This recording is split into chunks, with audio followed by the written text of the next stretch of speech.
우리가 살면서 걱정하는 대부분이 필요한 게 제때 채워질까? 뭐 이런 내용들이에요. 그래서 필요한 게 제때만 채워지면 사실은 걱정할 게 없을 거예요. 근데 이런 것들은 사실 돈으로도 해결이 안 됩니다. 예를 들어서 어떤 사람이 부동산을 한 100억 원어치를 가지고 있다고 생각해 보세요. 집이 정말 여러 개인 사람이 있다고 생각해 보세요. 근데 그 사람이 이제 재산세를 내는데 이제 100억 원 정도 소유하고 있으면 재산세가 한 5천에서 6천 뭐 그 이상 나올 수도 있는데 그게 나왔다고 해봅시다. 그러면 100억에 5천만 원이면 사실은 0.5% 밖에 안 되는 별로 크지 않은 돈이에요. 그런데 문제는 뭐예요? 재산이 부동산으로 있다는 거예요. 근데 그때 하필 대출도 안 나와. 집도 안 팔려. 이러면 100억이 있더라도 5천만 원 때문에 쩔쩔맵니다. 그래서 인생이 걱정투성인 거예요. 왜냐하면 필요할 때 필요한 게 채워지지 않기 때문이죠. 그래서 만약에 필요할 때 필요한 것만 딱딱 채워지면 우리는 걱정할 게 없는데 인생이 그렇지가 않죠. 그렇다면 어떻게 해야 이런 걱정을 안 하고 우리가 살 수 있을까요? 그 답이 바로 오늘 본문에 있습니다. 그래서 오늘 설교를 잘 들어보시면 인생의 걱정을 한 방에 해결해 줄 방법을 아실 수 있을 겁니다. 그래서 오늘 본문은 어디냐면 바로 블레셋과 함께 다윗이 출전하려고 하는 그 길에서 돌아왔죠. 어디로 돌아왔어요? 다윗이 머물고 있던 시글락 땅으로 돌아왔습니다. 그 다윗 이야기입니다. 그렇게 다윗이 시글락을 떠나서 출전을 해서 돌아오는 이 기간이 3일 걸렸대요. 3일. 되게 짧죠. 그 3일 만에 시글락 땅으로 돌아왔는데 저 멀리에서 불이 막 타고 있는 거예요. 설마 아니겠지? 해서 막 갔는데 역시나 시글락 성읍이 불타고 있던 거죠. 갔더니 아내들도 없어요. 아이들도 없어요. 가축도 없어요. 그리고 모아놨던 금과 은도 다 사라진 거예요. 이게 누군가가 약탈한 거죠. 그러자 다윗이랑 함께 출전했던 600명의 용사들이 막 통곡을 하고 시작한 거예요. 통곡을. 이 통곡은 무슨 통곡일까요? 슬퍼서보다는 분노의 아마 통곡이었을 것 같아요. 다윗도 막 통곡을 하는 거죠. 막 옷을 찢으면서 으아 어떻게 이런 일이 있어 하면서 아마 모든 게 좌절스러웠을 거예요. 이럴 때 참 군중 심리라는 게 무서운 게 이 문제의 원인을 누군가는 대야 돼요. 누군가는 이걸 책임져야 돼. 그래서 사람들이 다윗에게 돌을 들어 치려고 한 거죠. 이게 다 다윗 내 놈 때문이야 죽여버릴 거야 하면서 막 돌을 들고 막 이러는 거죠. 굉장히 큰 위험에 처한 겁니다. 다윗도 뭐 알고서 나갔겠습니까? 그 아기스 왕이 나가자고 하니까 어쩔 수 없이 간 거였어요. 그렇게 돌아왔습니다. 하나님의 은혜로. 3일 만에요. 근데 그 3일 만에 도둑이 든 게 아니라 정말로 이 모든 걸 다 쓸어갔다고 생각해 보세요. 얼마나 좌절감을 느끼겠어요. 그때 이 상황도 힘든데 지금 같이 있던 부하들이 이제는 다윗에게 뭐라고 하는 거죠. 그래서 다윗은 지금 이 상황적인 문제뿐만 아니라 리더십의 문제도 동시에 생긴 거예요. 사실 이쯤 되면은 사람이 무너집니다. 자포자기하기 마련이죠. 근데 다윗은 여기서 포기하지 않고 하나님께 나아갑니다. 왜 나아갔냐면 이런 생각이 든 거예요. 그래 맞아. 내가 만약에 여기서 하루 이틀 더 늦게 돌아왔다면 어쩌면 찾을 기회조차 없을 수도 있어. 근데 내가 지금 불타는 성읍을 봤다라는 건 하나님께서 잡을 수 있는 기회를 주신 게 아닐까? 라는 생각을 한 거죠. 맞죠? 만약에 하나님께서 조금 더 늦게 돌아올 수 있겠다면 이제는 이 사람들이 어디로 갔는지 쫓아갈 수도 없는 그런 상황인 거예요. 근데 하나님께서 왜 마침 불타고 있다는 거 보니까 떠난 지 얼마 안 된 이 상황에 이걸 발견하게 했을까? 아, 잡으라는 의미인가 보다 해서 다윗이 하나님께 기도합니다. 그래서 그 당시에는 어떤 식으로 하나님의 뜻을 물어봤냐면 이 에봇이라는 게 있어요. 에봇이 하나님의 뜻을 그 알게 해주는 어떤 점을 치는 도구예요. 그래서 점을 치니까 하나님 뜻을 가지고 물어보니까 하나님이 쫓아가라. 그러면 네가 반드시 잡을 것이고 또 그 잃어버렸던 모든 것을 다 되찾으리라 라고 약속을 하신 거예요. 그러니까 이제 쫓아가면 됐던 거죠. 우리가 여기서 주목해야 될 게 바로 문제 앞에 어떻게 행동해야 되는가입니다. 우리도 인생을 살다 보면 큰 문제를 만나요. 근데 어떤 문제들은 우리가 그럭저럭 해결할 만합니다. 대부분의 문제들이 다 그럴 거예요. 대부분의 우리가 마주하는 문제들은 해결할 만해요. 근데 문제는 내가 해결하기 어려울 만큼 큰 문제가 나를 덮쳤을 때, 그때가 문제죠. 그때는 좌절감이 몰려와요. 좌절감이 쫙 몰려와요. 그래서 그냥 진짜 자포자기 하고 싶어요. 근데 그때요, 오늘 본문에 나온 다윗처럼 하나님께 나아가야 됩니다. 왜냐하면 좌절은 선택이기 때문에 그래요. 좌절감을 느낀다고 좌절할 필요는 없어요. 좌절감을 느끼는 것과 좌절하는 건 다른 거예요. 좌절감은 올 수밖에 없죠. 왜냐하면 상황이 막막하잖아요. 그런데 우리가 좌절하는 상황에도 좌절할 수도 있고요. 하나님께 나아갈 수도 있어요. 그래서 좌절은 선택인 거죠. 그래서 우리가 이 사실을 꼭 기억해야 돼요. 다윗처럼 큰 문제가 올 때 좌절할 수도 있고 하나님께 나아갈 수도 있어요. 하나님께 나아가면 소망을 얻지만 내가 책임지려고 하면 그냥 좌절합니다. 왜요? 감당이 안 되니까요. 그래서 하나님께 나아가야 되는 거예요. 우리가 이렇게 기독교 간증 채널 이런 걸 보면은 갑자기 뜻하지 않게 큰 병을 앓는 사람들을 봅니다. 그 중에 몇몇은 정말로 극적으로 회복을 해요. 근데 대다수는요, 그냥 그 병 그대로 죽게 돼요. 그런데 신기한 것은 그 결과와 상관없이 그들이 살아가는 과정은요, 그 죽음을 향해 또는 고쳐지는 그 과정 가운데 좌절하지 않았다라는 게 특징이에요. 왜냐하면 이 사람들은 그 과정에서 하나님을 바라본 거죠. 하나님께 나아갔던 거예요. 나을 거야 해서 이렇게 소망을 얻은 게 아니라 나을지 안 나을지는 몰라요. 하지만 그냥 하나님께서 주셨으니까 더 좋은 뜻이 있을 거야. 그리고 천국이 나에게 기다리고 있어. 라는 이 시선을 하나님께로 돌리니까 좌절하지 않고 그 과정을 기쁘게 보낼 수 있었다라는 거죠. 우리가 주목해야 할 게 바로 이거예요. 정말로 이렇게 생사의 문제가 닥친 큰 문제 앞에 당연히 좌절하는 건 없어요. 좌절도 선택입니다. 그래서 우리가 그때 하나님께 나아가야 돼요. 그래서 하나님께, 그래요 하나님, 저도 이게 왜 이렇게 됐는지 모르고 하나님의 뜻이 뭔지는 모르지만 하나님께 맡깁니다. 하나님께서 큰 뜻이 있으리라고 믿습니다 하고 하나님께 나아가면 우리는 좌절하지 않고 그 기간을 걸어갈 수 있는 거예요. 그러면 그 끝이 정말로 회복일 수도 있고 아니면 정말로 그냥 하나님의 부르심을 따라 죽는 걸 수도 있지만 무엇이 됐든 간에 가장 선한 뜻으로 가고 있다라는 걸 우리가 기억했으면 좋겠습니다.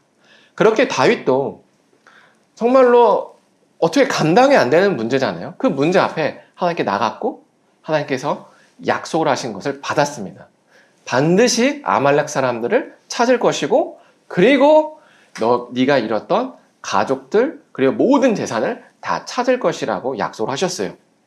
근데 문제가 있어요. 문제가 뭐냐면 어디로 가야 되냐는 거예요. 어디로 가야 찾을 거라는 건 받았는데 어떻게 찾을 건지는 받지 못한 거예요. 어떻게 해야 될까요? 믿음으로 일단 간 거죠. 다윗도 그래 하나님이 인도하실 거야 하고 그냥 감을 믿고 간 거야. 감을. 왜 감을 믿고 가도 될까요? 감도 하나님이 이렇게 주관하고 계신다라고 믿기 때문이에요. 그래서 감을 믿고 갔어요. 막 갔어요. 얼마나 빨리 갔겠어요. 마음이 얼마나 애가 타겠어요. 그러니까 보통 이제 그 600명이 기동하는 그 속도에 아마 2배는 빨리 갔을 겁니다. 그렇죠? 왜냐면 지금 생사가 달려 있잖아요. 그러니까 중간에 갑자기 어떤 일이 있었냐면 그 600명 중에 200명이 다윗에게 이런 거예요. 형님, 진짜 이제는 못 가겠습니다. 진짜 저희 힘들어서 못 가겠어요. 이렇게 된 거죠. 다윗 입장에서는 진짜 좌절스러웠을 거예요. 왜냐하면 하나님께서 찾게 하신대잖아요. 근데 찾으면 뭐해? 이 사람들 숫자가 어떻게 되는지 가늠이 안 잡혀요. 한 명이라도 더 있어야 싸울 때 유리한 거예요. 근데 600명 중에 200명이면 엄청 큰 수예요. 3분의 1이 못 가겠다는 거죠. 와, 이게 한번 생각해 보세요. 우리가 어떤 사업을 하고 일을 하는데 갑자기 직원들이 열심히 으쌰으쌰 하는데 대표님, 저 그만하겠습니다. 사표를 3분의 1 쓰고 나갔다 생각해 보세요. 큰일 납니다. 지금 그런 상황이에요. 그러면 에이씨, 나도 때려쳐! 하고 싶어져요. 근데 지금 그럴 수 있는 상황이에요. 안 된다라는 거예요. 그래도 다윗은 하나님의 약속을 믿었어요. 이 또한 하나님의 계획 안에 있으리라. 그리고 막 갔어요. 가는데 이게 웬걸? 왜 지금 들에 쓰러진 어떤 강도 만난 것처럼 쓰러진 사람이 누워있는 거예요. 와, 이 사람 지금 막 도와달라는데 지나치고 싶은 거죠. 이 사람 딱 봐도 그냥 어떤 그 사람의 종인데 도망쳤구나. 그러다 이렇게 버려진 거구나 느껴져요. 갈등이 되죠. 지금 이 사람을 도와야 될까 말아야 될까. 정말 현실적인 갈등이에요. 내 가족이 어떻게 될지 모르니까 너무 불안하잖아요. 불안하니까 한시라도 더 빨리 찾고 싶은 게 아마 이런 보호자들, 우리 가족의 마음일 거예요. 근데 이 사람도 내가 지금 외면하면 이 진짜 아무것도 없는 이 광야에 죽는 게 뻔한 거죠. 거의 기진맥진한 거예요. 내가 물이라도 주고 뭐 떡이라도 주면은 그래도 살 수는 있을 것 같은데 와, 이 1분, 1초가 아까우니까 이걸 해야 될지 말아야 될지 딜레마가 있는 거죠. 근데 하나님께서 뭐라고 하셨죠? 반드시 찾으리라. 반드시 네가 잃어버린 걸 다 되찾으리라 약속하셨죠. 근데 하나님께서 또 하나 우리에게 말씀한 게 뭐냐면 네가 객과 고아와 과부 이런 약자를 보호하라. 선대하라. 네가 그들에게 한 게 나에게 한 것이라고 약속을 하셨어요. 다윗은 이 두 가지 상황 가운데 이제 고민이 드는 거죠. 어쩌면 이 사람을 돕는 게 하나님의 뜻 가운데 있는 건가? 하나님께서 이 사람을 돕고 또 찾으라는 건가? 막 이런 딜레마 가운데 다윗은 그래도 그래, 하나님 뜻대로 일단 행하자. 하나님께서 찾게 하신다니까 이 사람을 돕더라도 찾을 수 있겠지라고 해서 도왔어요. 먹였습니다. 이 사람의 기력이 회복이 됐어요. 그래서 다윗이 물어봤어요. 야, 너 누군데 여기 왜 있는 거야? 그랬더니 이 사람이 이렇게 얘기해요. 저는 사실 애굽 사람입니다. 근데 아말렉 사람의 종으로 끌려갔어요. 그래서 제가 아말렉 사람의 종으로 살았어요. 그러다가 며칠 전에 제가 병이 들었는데 주인이 여기다 버린 거예요. 그런데 제가 그 며칠 전에 사실은 그 시글락 땅을 그 아말렉 사람과 함께 그 침략을 했어요. 이렇게 얘기를 한 거죠. 바로 그 시글락 땅, 다윗의 가족들과 그 다윗의 일행들의 가족들을 데려간 그 아말렉 사람들과 함께 있었던 사람이 바로 이 사람인 거죠. 여기 턱하니 누워있었던 겁니다. 누워있던 거예요. 그래서 다윗이 이렇게 얘기했어요. 야, 네가 나를 그 아말렉 사람에게 인도해 줄 수 있느냐? 했더니 이 사람이 이렇게 얘기해요. 할 수는 있는데 당신이 저를 죽이지 않는다는 것과 또 저를 다시 그 사람들한테 넘기지 않는다는 걸 약속하시면 제가 인도하겠습니다. 물론 그렇게 하겠다. 해서 그 버려진 애굽 사람을 따라서 그 애굽 소년을 따라서 다윗이 갑니다. 그랬더니 정말로 그 아말렉 족속들이 블레셋 땅과 이스라엘 땅에서 크게 약탈해가지고 즐거워서 지금 잔치를 벌이고 있던 거예요. 이게 정말로 참 신기하죠. 만약에 다윗이 저 버려진 애굽 소년을 돕지 않았다면 아마도 제때 그 아말렉 사람들을 찾지 못했을 거예요. 참 신기한 것 같아요. 하나님께서는 분명히 찾을 것이야, 되찾을 것이야 라고 약속을 했는데 왜 그 방법은 말하지 않고 그냥 다윗에게 넘겨놨을까요? 그 이유는 다윗이 정말로 이 하나님의 약속을 믿는지 안 믿는지를 보고 싶으셔서 그런 겁니다. 그래서 하나님은요, 하나님의 그 약속을 누구만 맛볼 수 있게 하냐면 하나님의 약속을 믿는 사람만 맛볼 수 있게 합니다. 만약에 다윗이 하나님의 약속을 안 믿었다면 이랬을 거예요. 어디로 가라고? 어디로 가라고? 애초에 출발을 안 했겠죠. 찾은다는 약속을 하면 뭐해? 어디로 가는데? 왜냐면 북쪽으로 갔어요. 근데 실제로 아말렉 사람이 남쪽으로 가면 어떡해요? 반대로 가는 거예요. 그렇죠? 우리는 대부분 여기서 무너지는 거예요. 하나님께 약속을 받아요. 그런데 어떻게 돼요? 어떻게 하라고요? 어떻게 하라고요? 나 모르잖아요. 여기서 선택을 안 하고 나아가지 않아요. 그냥 믿는 사람만 나아갈 수 있는 거죠. 근데 만약에 그냥 급하니까 나갔다고 해봅시다. 그랬을 때 하나님의 약속을 믿지 않으면 200명이 형님 저 못 갑니다 할 때 그냥 포기했을 거예요. 와, 도와주는 게 아무도 없네. 와, 나보러 어쩌라는 거야. 아씨, 다 때려쳐. 이게 아마 본성일 거예요. 그런데 그래도 정말로 막 책임감이 투철해서 더 갔다고 해봅시다. 그랬는데 이 버려진 애굽 소년을 보면 도왔을까요? 절대 안 도왔죠. 무조건 지나갑니다. 그랬다면 과연 하나님께서 약속하신 그 약속하신 때에 그 아말렉 사람들, 잃어버린 가족들 다 찾았을까요? 못 찾았을 거죠. 우리가 이것을 주목해야 돼요. 바로 이게 하나님께서 약속을 성취해 가시는 원리이기 때문에 그래요. 하나님은 우리에게 다 약속을 주세요. 근데 어떻게 그 약속이 이루어지는지는 얘기해 주지 않아요. 왜냐하면 믿는 사람만 그 열매를 먹을 수 있게 하시려고 그렇게 하신 거죠. 약속을 믿는 사람만 그 열매를 먹을 수 있게 하시려고 의도적으로 그 과정을 생략하세요. 그래서 우리가 느낄 때는 되게 불친절하지만 이 원리를 아는 사람들은 전혀 불친절한 게 아니죠. 왜요? 그냥 감을 믿고 나가도 맞아요. 애초에 그 감대로 하나님이 그렇게 해놓은 거니까. 그리고 그 중간중간에 인도자들, 표지판을 다 세워놨다는 거예요. 이걸 믿고 나가는 사람은요, 그 약속의 그 자리에 갑니다. 근데 안 믿는 사람은요, 그 과정이 없다는 걸 핑계로 불평불만해서 출발조차 안 해요.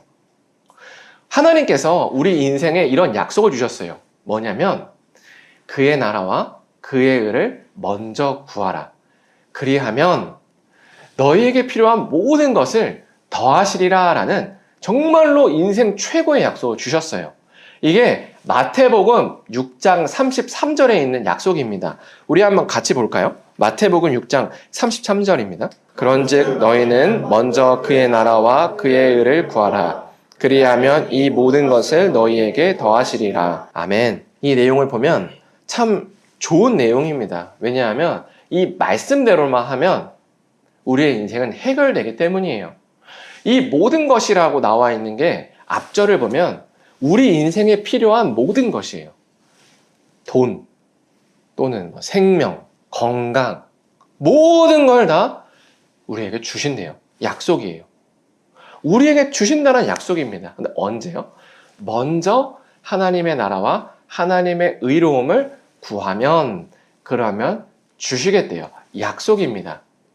이게 우리에게 주신 약속인데요. 사람들이 이 약속을 보고 우와 신난다 라고 잘 안 해요. 왜냐하면 잘 믿지 않거든요. 왜일까요? 이게 이런 느낌이에요. 그의 나라와 그의 의를 먼저 구하라는 건 하나님의 뜻대로 먼저 행하라는 거예요. 하나님의 뜻대로 먼저 손해보라는 거예요. 그러면 네가 손해를 봐도 그 손해본 거 다 내가 만회해 줄게 라는 거예요. 약속이죠. 근데 인간의 본성은 뭐냐면 만회해 주세요. 그럼 손해 봐볼게요. 이렇게 이게 우리의 본성이에요. 그래서 우리가 모든 거래는 이런 방식으로 해요. 계약서를 할 때 물건 가져와 보세요. 제가 만져볼게요. 제가 써볼게요. 그리고 돈을 드릴게요. 이게 우리의 자연스러운 거래 방식이에요. 맞죠? 근데 하나님은 이거예요. 일단 돈부터 내놔. 그러면은 물건 줄게. 이런 식인 거죠. 야, 이거 뭐 사기당하기 딱 좋잖아요?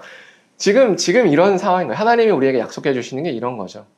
다윗한테도 약속한 게 이런 거예요. 야, 찾을 수 있어. 찾을 수 있어. 라고 약속을 하셨어요. 근데 하나님 어디 있는데요? 언제 도착할 수 있는데요? 알려주셔야 찾죠.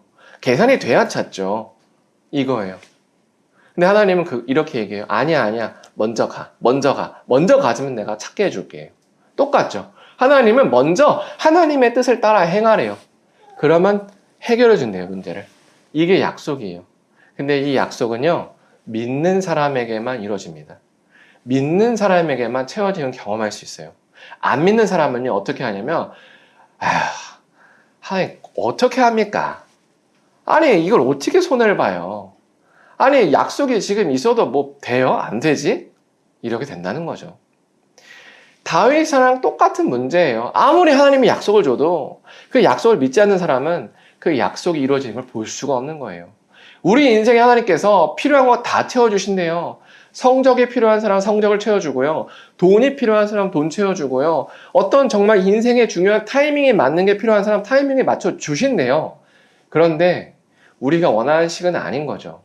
일단 믿어. 그리고 가봐. 그럼 채워질 거야. 이거예요. 일단 믿어. 그리고 가봐. 그럼 채워질 거야. 근데 우리는 뭐예요? 일단 보여주세요. 확신을 주세요. 그럼 갈게요. 이게 다른 거죠. 그래서 믿지 않는 사람은요, 아무리 약속의 말씀, 좋은 말씀을 주셔도 그게 자기 게 안 돼요. 그래서 늘 뭐예요? 못 믿는 거예요. 늘 못 믿는 그 자리 그대로 있는 거죠. 근데 하나님은 믿으라. 그러면 내가 채워주리라. 라고 오늘 본문의 말씀을 통해서 우리에게 얘기하고 계신 겁니다.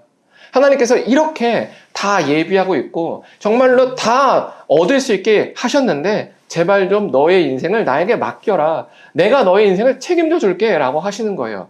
왜냐하면 이 경험이 누적돼야 정말로 큰 약속을 믿을 수 있기 때문이에요. 그게 뭐냐면 천국 약속이에요. 천국의 약속은요, 더 믿기가 어려워요, 사실. 우리가 멀리 있으니까 사실 신경을 안 써요. 내가 천국을 들어갈 수 있다라고 그냥 막연하게 생각할 뿐인 거죠. 근데 대부분은요, 어떻게 사냐면 천국을 내가 들어갔다라고 믿지 않아요. 들어가고 싶다라고 믿고 있죠. 이 차이가 뭔지 아세요? 들어가고 싶다는 건 믿음이 아니에요. 그건 소망이에요. 들어갔다라는 게 믿음이에요. 이해가 되세요? 우리는 천국에 들어갔다라는 믿음이 필요해요. 들어가고 싶다가 아니라요. 이게 어떤 차이냐면 들어가고 싶은 사람은 아직 못 들어간 사람이에요. 그러면 그 사람은요, 삶이 어떠냐면 천국에 가지 못한 사람처럼 살아요. 그게 어떤 삶이냐면 이 땅의 것을 포기하지 못하는 삶이에요. 왜요? 이 땅의 것이 전부거든요. 근데 천국에 들어간 사람은요, 천국에 들어간 사람처럼 살아요. 어떻게 사냐? 이 땅의 것을 포기할 수가 있어요. 왜요? 더 큰 천국이 있기 때문인 거죠. 내 진짜 집은 여기가 아니야. 내 진짜 집은 천국이야. 라고 믿어지기 때문에, 눈을 감으면 너무 생생하기 때문에 이 땅의 것을 포기할 수 있는 거예요. 그래서 그의 나라와 그의 의를 먼저 구할 수가 있는 거예요. 이게 다 연결된 거예요. 정말로 예수님을 믿어서 우리가 천국 백성이 되었다. 이게 정말로 내 마음에 심겨지면 우리가 이 세상에서 포기하지 못할 게 없어요. 우리의 건강의 문제, 우리의 돈의 문제, 이 모든 거 다 포기할 수 있어요. 하나님께 맡기는 차원을 떠나서 심지어 잃어도 괜찮다라고 여겨요. 왜요? 내가 있을 곳은 여기가 아니잖아. 내가 있을 곳은 천국이잖아 라는 거죠. 우리가 해외여행을 합니다. 해외여행. 그쵸? 해외여행은 돌아오는 걸 다 전제하고 있어요. 맞죠? 근데 해외여행을 나갔을 때 그곳에서 내가 어떤 비즈니스를 일으켜야겠다, 또는 대단한 무언가를 일으켜야겠다라고 하는 사람은 없을 거예요. 거기서 조금 손해봐도 그냥 뭐 그러려니 해요. 왜요? 여행이니까요. 돌아갈 집이 있으니까요. 여기가 진짜 인생이 아니라 돌아갈 한국이 진짜 내 인생이니까요. 해외에선 괜찮아라고 꽤 너그럽게 여유롭게 살 수 있어요. 맞죠? 그와 똑같아요. 정말로 예수님을 믿어서 이제 내가 하나님의 자녀가 됐고 천국 백성이 됐다고 하는 사람들은 내가 천국을 가고 싶다가 아니라 천국에 갔다라는 믿음을 가져요. 그러면 이 땅이 진짜가 아니라 거쳐가는 여행지구나라고 느낀다는 거죠. 그러면 그 사람의 삶은 바뀝니다.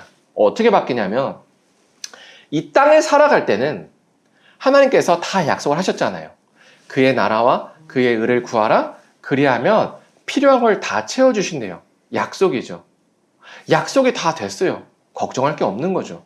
우리는 그냥 그 스케줄을 따라 구경하면 돼요. 근데 가끔 이런 걱정이 되잖아요. 하나님께서 그 스케줄에 나에게 손해보는 걸 주면 어떡하지? 뭐 어떡해요? 죽어봐야 어차피 천국인데. 어차피 이 땅은 끝이고 천국이 진짜인데 이 땅에서 좀 손해보면 어때? 라고 마음 가운데 작동이 되는 거죠. 그러면 이 사람은 어떨까요? 삶의 걱정이 없습니다. 불안함이 있을 수는 있어요. 근데 그게 걱정으로 몰려오진 않는다는 거예요. 왜요? 어차피 망해도 천국이고 하나님이 책임져 주신다고 했으니까 어떻게 책임져 주나 보자 라는 마음이 있는 거죠.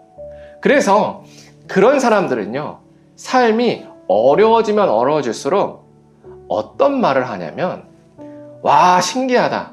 와, 하나님께서 이거 어떻게 해결하실까? 와, 궁금하다. 와, 이 어려운 문제를 어떻게 해결하시려고 그러지? 이렇게 생각이 바뀐다는 거죠. 자기의 인생을 관찰해요. 자기의 인생을 자기가 책임지지 않기 때문에 관찰할 수 있는 거죠. 이게 인생을 하나님께 맡기고 천국이 정말로 자기 것이라고 믿는 사람 가운데 벌어지는 삶의 모습이에요.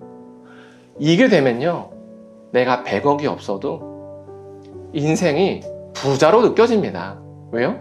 필요할 때 필요한 게 채워지기 때문이에요. 그래서 우리가 설교 첫회에 나왔던 어떻게 하면 인생에 이런 불확실성에 걱정이 없어질까? 딱 하나입니다. 하나님의 약속을 믿는 거예요. 믿는 사람에게만 이게 진짜예요. 믿지 않는 사람은요, 늘 간증입니다. 남의 간증이에요. 자기 게 아닌 거죠. 그래서 제가 여러분께 늘 말씀드리는 게 하나님께서 약속하시니까 하나님께 맡겨보세요.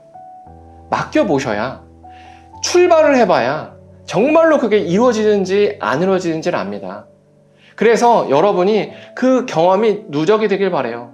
그래서 정말로 여러분의 마음속에 깊은 고백으로 와, 예수 믿기 정말 잘했다. 와, 하나님의 자녀인 게 정말 행복하다. 저는 이랬으면 좋겠어요. 이게 그냥 그렇게 해야지가 아니라 이건 숨길 수가 없는 이야기인 거죠. 너무 진짜 행복하니까. 야, 진짜 내 삶이 어쩜 이렇게까지 좋지? 어쩜 이렇게까지 잘 풀리지? 이게 우리의 진짜 고백이 되었으면 좋겠습니다. 그러려면 믿어야 돼요. 그래서 오늘 이 시간에 우리가 찬양하고 기도할 할 건데요. 이렇게 기도했으면 좋겠어요. 하나님의 약속을 정말로 믿어서 하나님께서 우리의 인생을 책임져 주시는 것을 경험하게 해달라고 우리가 이걸 기도했으면 좋겠습니다. 아시겠죠?